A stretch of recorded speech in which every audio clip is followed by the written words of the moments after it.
محترم ناظرین و سامعین، السلام علیکم ورحمۃ اللہ وبرکاتہ۔ آج ہم ان چیزوں کے بارے جانیں گے کہ جن سے روزہ نہیں ٹوٹتا اور مکروہ بھی نہیں ہوتا۔ وہ چیزیں جن سے روزہ نہیں ٹوٹتا اور مکروہ بھی نہیں ہوتا 12 ہیں۔ نمبر 1، مسواک کرنا۔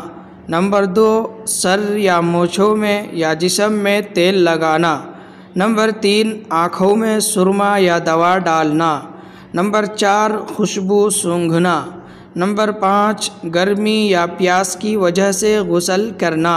نمبر 6، کسی قسم کا انجیکشن یا ٹیکہ لگوانا۔ نمبر 7، بھول کر کھانا پینا۔ نمبر 8، حلق میں بلا قصد و ارادہ پانی چلا جانا۔ نمبر 9، خود بخود قے آ جانا۔ نمبر 10، سوتے ہوئے احتلام یعنی غسل کی حاجت ہو جانا۔ نمبر 11، دانتوں میں خون نکلے مگر حلق میں نہ جائے تو روزہ میں خلل نہیں پڑتا۔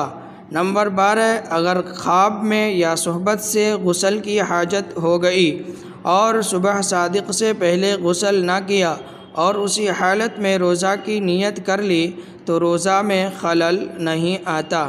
اللہ تعالیٰ سمجھنے کی اور عمل کرنے کی توفیق عنایت فرمائیں، آمین۔ چینل کو سبسکرائب کریں اور گھنٹی کے بٹن کو